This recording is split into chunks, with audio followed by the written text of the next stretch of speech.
I want you guys to all share one weird fact about yourself. Is that I threw my cat out the window when I was 7. I just yeeted her out the window. Her name was also Tinkerbell, so it was kind of like all matching. Yeah. It was 2 stories. Just threw out with my mom's sunglasses. I'm 25, so obviously I'm Gen Z. I also feel like this is a topic that everyone talks about, so hopefully it's not really boring. But yeah, I started my journey into copywriting when I was like 17, just doing like blogs, social media captions to this business I knew for fun. But I didn't know that it was copywriting, like I was just doing some random thing. And like then at school, no one, I don't know, I wasn't taught about copywriting or marketing at school. Like it was like become a teacher, publisher, or like get a real job, you know. So I was like, I don't know what I'm doing with my life. So I went to uni to study business first, because a dude on a date told me to. He was like, he was like 50. I went through some weird stage there. That could have been a fact.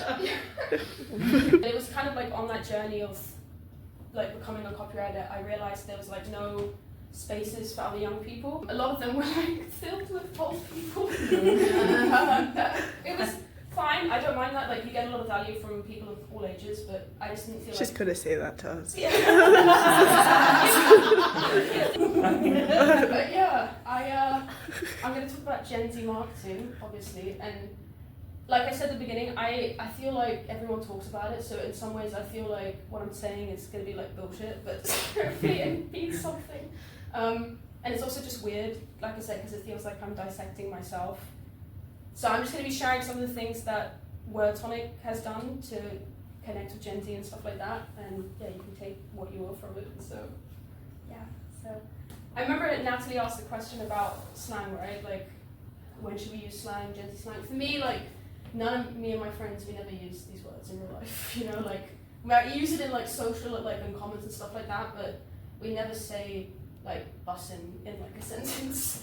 And for me, it really only makes sense to use these words unless you're like, the only audience is Gen Z, or if everything is crazy, like if the post doesn't make sense at all, then it makes sense. So I did a little example with you guys. I just took this post, and then I gentified it, and obviously it's really jarring. It doesn't work, right? Because you got this normal image, it's nice, and then you got this like weird caption. It just doesn't work. Like for me, for it to work, it just needs to be full out weird. You know, like this Pop Tarts, my government name, Pop Tarts the fam. It's just the whole thing is just like what's happening. You know, that's when it works quite well. Is like taking a stand, but not in that way, because brands care about things, right? They have missions and statements and stuff like that, but I feel like a lot of them just put throwaway statements and things. We all know that, and like Pride Month is like a great example of that. They just pop it anywhere, and for me, like there's nothing wrong with that, but it's just like it's burger. Like I don't understand what the like. It's like me taking a kettle and being like Happy Pride Month. Mm-hmm. Like what? It has no substance. It's a burger with like some words on it. So I feel like we like things that aren't just performative, that aren't just putting a random statement on something. We like stuff that's real, like real stories that provoke. And one thing that I find really works for me when I want to show that I care about something is rage-rooted storytelling. So not rage baiting.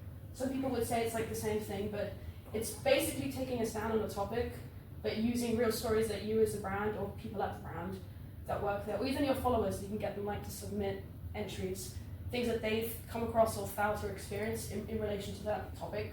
To me, it's not rage baiting, because rage baiting is just putting something out to be baity and get attention for no reason. You're actually spotlighting something you care about, and you're creating connection. Like the stuff that I do, I'll show you in a minute. Like it gets debates going in the comments, and not with arguing, but that's what I like. So, I think you first have to identify what you care about. So I just stay away from like politics and stuff like that. I just stick to like copywriting. So for me, I care about the fact that you don't have to be like this businessy version of this. As you can probably tell with PowerPoint, it's just whatever.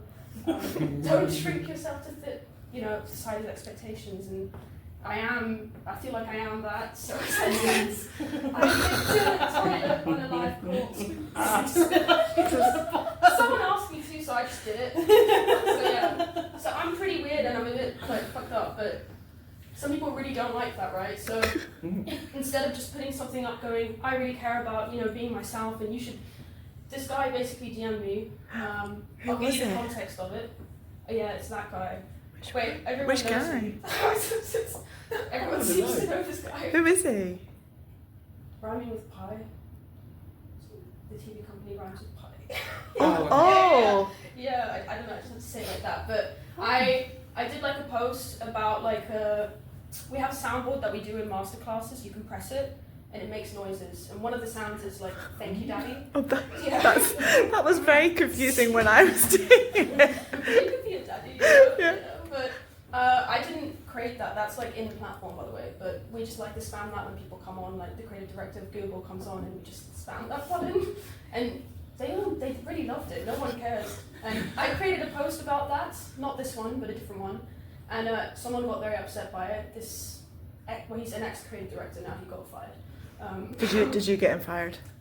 No, but I know somebody. He was like. He's just had so many problems with girls and women and like harassment. Yeah, he was really bad. Yeah, and he basically DM'd me. He was like, "It's so unprofessional. Like, I'm a dad of women in their 20s, and like you shouldn't be acting like that. Sexual references, it's not okay." After he did a talk for you? No. He didn't even do a talk for you? No, he just saw. No reason Yeah. to send He you this showed up message? on your Yeah, that's disgusting. Wow. Yeah, and then he also brought up like I don't know if you guys know Cindy Gallop. Yes, she's She's amazing. gonna come for you, and I'm like, okay, well, thanks for that. Like, you're not my dad, but I thought, great. Him messaging me this, I can take that, use that, obviously anonymize it, but this is a great way. It's rage-rooted storytelling of showing people that I really care about this topic of you can be yourself. I got this thing. Well, fuck that person. I'm still gonna be myself. And it got like 1,000 likes organically, and everyone. This is not all the comments, but people were like going off and sharing it and like. It got really big, and I really like that. And another one is this one. Like, again, I'm unprofessional in events. I did say those words. I did say fuck bitch what? But I was calling myself those words, so I wasn't calling. I was calling myself. It's fine. I wasn't calling people at the event those words. It's just it's like self-deprecation, right? And like growing up. My mom, it was like a time of endearment. It was like, instead of hi, darling, it's like, bitch, you know, that was, it was like the world was to me. So I don't want to turn myself down. Like I said, that's what I care about. And at the event, someone messaged me, again, perfect opportunity to turn it into like a great storytelling post where I show, someone said this to me, I went through this, I experienced this, but you know what, I don't care, I'm going to keep doing it. And yeah, people loved it. And a lot of people were saying that, you know, I'm just talking about the comment section. You kind of want to be the vibe of like the social media admin as the goat. Like Ryanair's posts, they're funny, but their comments are always like really unhinged. He's unhinged. Really? In the comments as well? No, just in life. Oh, in general, okay. I write what I want to write and then delete it. I take a screenshot. Just do it. But yeah, for me the comments are not like an extension. They are the post, they are everything, like they're part of my strategy. It's just a super cool way of like connecting with people. And for me and my friends, like when we're going on social and stuff, pretty much we open the comments first and like it's like a little cinema. You just read what people, especially the post is controversial, it's amazing. Even if we don't comment ourselves, we're like living vicariously through the comments. So I think it's a really nice way of connecting with Gen Z. Like I did this ad, and to be honest, I just couldn't be asked that day, so I just created that bit out. And some people really didn't like it. And you know, instead of replying with like, "Oh, thanks for the feedback," just replying like, I took one down. I thought it was maybe too much to put on the screen, but yeah, I took that one out. But just give them banter engagement.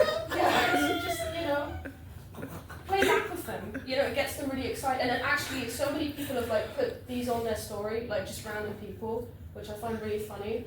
And you know, even with Ryanair, like people are asking for refunds, and they're just like, oh, you know, they're basically roasting people. You know, I find that quite funny. I think if, as a brand, if you're more established, like Lego, I feel like sometimes your posts maybe they can't be like super crazy, but in the comments maybe you can toe the line a bit and go a little bit more crazy. I don't think it's that deep. Honestly, a lot of what I said you could just interpret it as bullshit, but for me it's just being more silly, like less think. And I feel like it's easier to start from a place of silliness and then tone it down if you want to target Gen Z rather than going in super serious or normal and then injecting stuff in. It's like unwrap the layers a bit. So what I wanted to do was I wanted, wait, how do I get, okay. That's her ex-boyfriend we were talking about. He's gotten a bit older now, but I want you guys, I'm going to show you 2 images, you saw one of them. I want you guys to come up with a meme for that image, but related back to Lego, so you'd write like a line for one of these 2 images. But it needs to be horrible and unhinged.